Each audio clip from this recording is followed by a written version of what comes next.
My buddy Ruskie joined us today on Legendary Tactics to share with you his top 10 favorite board games of all time. And I think this might be one of the most balanced lists that I've ever seen here on Legendary Tactics. Okay, welcome to the channel. Yeah, thanks. Appreciate having you here today. Oh, now, super excited. Of course, I asked Ruskie to put a list of 10 together, and he came over here with about 15 games. So 13. 13? Okay. 2 at home. We were sad to be left behind. So tell me, which ones do we have on the table that didn't make the cut? So these are my honorable mentions. And we have Hero Clicks, we have The Game of Wolf, and we have Railroad Inc. These are the ones that just couldn't quite crack my top 10. So let's begin with your number 10. Number 10. You have that on that side. Excellent. Oh, this is one of my personal favorites too. This is on my top 10 list for sure. Wingspan. Now, what got you into this one? So I love the artwork. I love the uniqueness. I love the fact that I could bring it out with, like, my kids are into it. They could have the birds lay different colored eggs and have fun with it that way. I could bring it out with, like, my mom and stuff, and she's like, oh, all the different birds and stuff like that. So the multi-generational aspect of it really drew us to it. Brilliant. The fact that you're playing kind of your own, it's not competitive in the same way. There's really not much I can do to, like, screw your neighbor type thing in it. So it's very safe that way to play with a wide range of gamers and abilities that way. Different people play the game for different reasons, I find. You know, like my daughter always plays this game for the collection. Right. And I, of course, play to win. Right. Yeah. No, Elizabeth Hargrave came out with the Fox Experiment. We'll have to give that one a try at some point. That'd be cool. It's a really cool game. It's a fun playthrough. So that'd be cool. Completely different, but there are echoes to this game. Oh, cool. I'd love to try it. The reason it's probably not higher on my list is just the size of it and how often I can get it to the table. I kind of had a rule when I made my top 10. I had to own it, and I had to have it out on the table in the last year. Absolutely. Because if it wasn't playing it in the last year, it probably shouldn't be my top 10. So fantastic. Yeah. Let's move to your number 9. Number 9. So okay, now I had to know that there would be a Marvel game. Yeah, there had to be a Marvel game. I'm a huge Marvel guy. I missed out on Marvel United. I saw some of it on Kickstarter, and I'm like, oh, I don't know if it's going to be unique enough with the different characters. Yeah. I played it a couple times, had a lot of fun with it. So then I took the opportunity to kickstart the X-Men. I have a bunch of expansions. I haven't played all of them yet, but it's definitely fun. Ooh, this is nice. These are big minis. They are big minis. They're not painted like some other games like HeroClix and stuff like that, but the minis are unique and they're nice, and they're, again, scratch kind of that boy itch, and I played it with the kids and stuff, and it's a lot of fun. That's awesome. Now, some of these, this is Wolverine. I don't recognize all of them. Juggernaut, right? So this is, again, very X-Men centric. The first one was a lot of, like, kind of Avengers, some of those classic, like, movie heroes in that way. So very cool. Who's this? That's Sabretooth. Oh, okay. Yeah. Very nice. Yeah. So would you say this is intended primarily for children then? No, I think I've gamed, like, with this with just a group of adults too. And so, I mean, it can play up, but certainly it has that toy aspect that's going to draw a bit of a younger crowd to it. But it's again a collaborative game. You're playing against the mechanism. There's different villains you can play against, so it's got replayability that way. Okay, how many collaborative games are on your top 10? A lot. Yes, okay, that's good. Or ones that are not as directly competitive, like Wingspan, perhaps. Well, let's see if we can see a theme here when we finish the list. So, okay, on to number 8. On to number 8. And this is a game that I have not played. Yeah, that surprises me because it's pretty popular. It won Game of the Year. I've heard lots about it. I've heard it's fantastic. It is really fun, and it's very light. A friend of mine that recommended it to me said it was a perfect cottage game, and I agree. It often comes out on cottage evenings. I can play it with the kids now. We played it with some of my more senior family members, so it has that fun nature to it. Is this a grandma game? No, not strictly. No, not strictly, but grandmas can play it. It's grandma friendly. Okay. Good. You're building your kingdom, and again, it's kind of a parallel play, but we're also competing for tiles, so there is a bit of, taking a tile that I know purposely that you want that I don't particularly want. So there's enough strategy to you can strategize it up, but you can also just kind of play and build your own kingdom. And that's what makes the entry point so low for people, right? There is something about a game box that is this size that really appeals to me. I love that you can just, you can't quite fit it into a pocket, but there's enough of a game there that it's only a 15-minute game though. Yeah, it can play pretty quick. I don't know if I've actually had a game play that quick, but often because it's, it's a cottage evening, we're chatting, we better build the next round and stuff. So that's awesome. It plays very casually, but thoroughly enjoy it. Fantastic. Thank you for sharing that. We are on to number 7 now. Number 7. So this is a game that caught fire with my kids this summer. Oh, yes. I've owned this game for a while, and I purchased another expansion just at Christmas time, which we actually haven't got out of the shrink wrap, unfortunately. But it's just exploded with my family, with their creativity and being able to just use their imagination with this game. Low entry.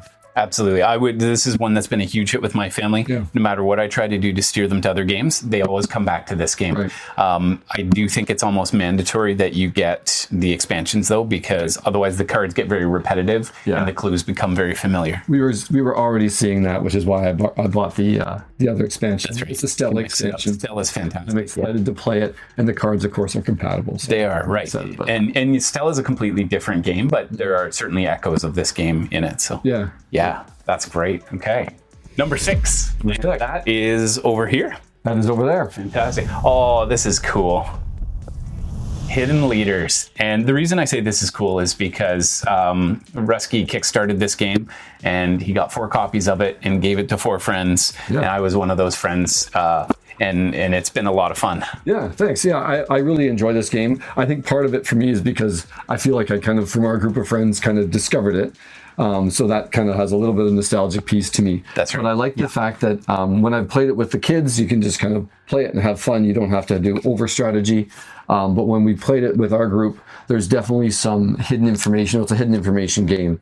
And so having that hidden information and be able to kind of up the level of strategy in it, or potential strategy, has been fun too. So that's right. So I'm guessing that a lot of you know some of these games, Wingspan and Dixit, but I'm guessing a lot of you don't know Hidden Leaders. So the basic objective of the game is you have 2 different leaders, and you are trying to get one of those 2 leaders to succeed in whatever their mission is. And that could be to be ahead, it could be to be close to another piece, or it could be into this black zone. So lots of different objectives, but it was a nice, simple game. We've played it socially together a few times, and people all seem to like it. Yeah, it has been a very different experience. I think maybe the sweet spot's 4 players.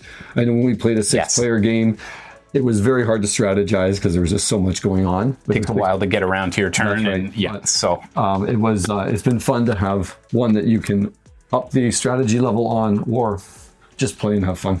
That's very cool. So a game I want to try with you then is Veiled Fate, which looks like it has some similarities to this. Cool. Excellent. Okay, so we're into the top 5 now. Top 5. Excellent. So that would be over here.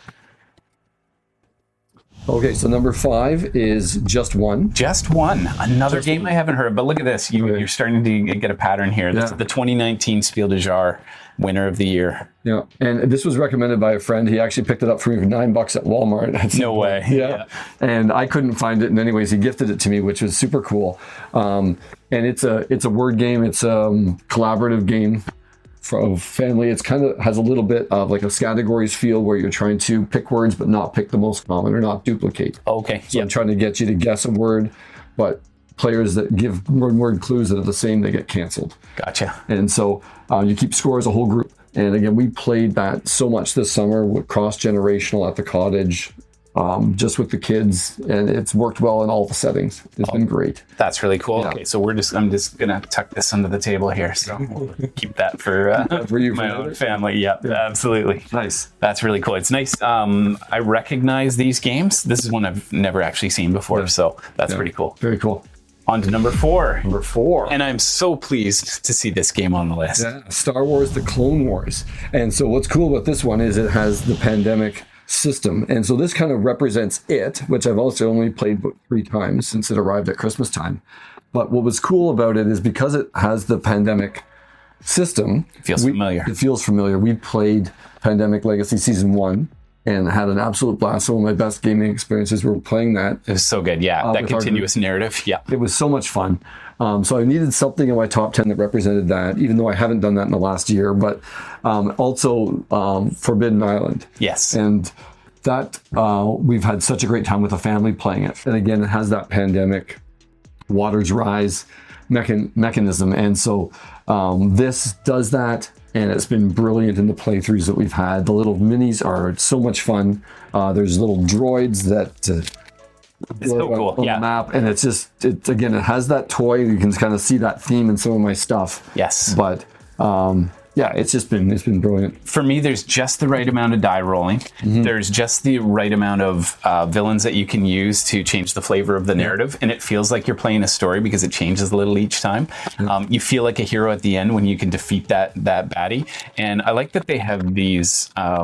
I forget what they're called, but they The blockades. the blockade. So instead of the virus exploding in pandemic, they have the blockade, which is now they're really dug in, and it's just that much harder to dig out. Yeah, the narrative of it's great.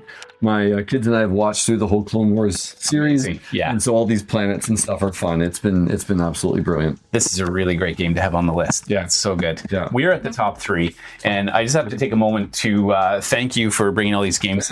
In a snowstorm, he hucked all of these games in a giant sack over there and brought them over into my cold studio. And so if you appreciate that, please like the video, subscribe, and share it with a friend. I think this is a really cool list.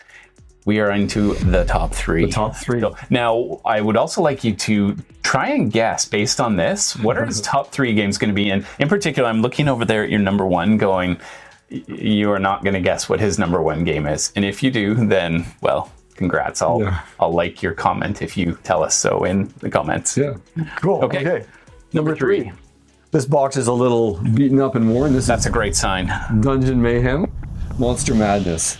Awesome. And so we got this right at the start of the pandemic, the lockdown time. Yes. And we played this as a family so much. Look at the cards. They're like beaten up. Yeah. I know my son, the character, he had the cards memorized. It's just been so much fun. And it's kind of stuck around. I don't think we play it quite like we did when we were in lockdown. Yes. But you can tell some of the older ones, like just the use of the cards of these, it's been so much fun. And it's just attack your neighbor, goofy powers.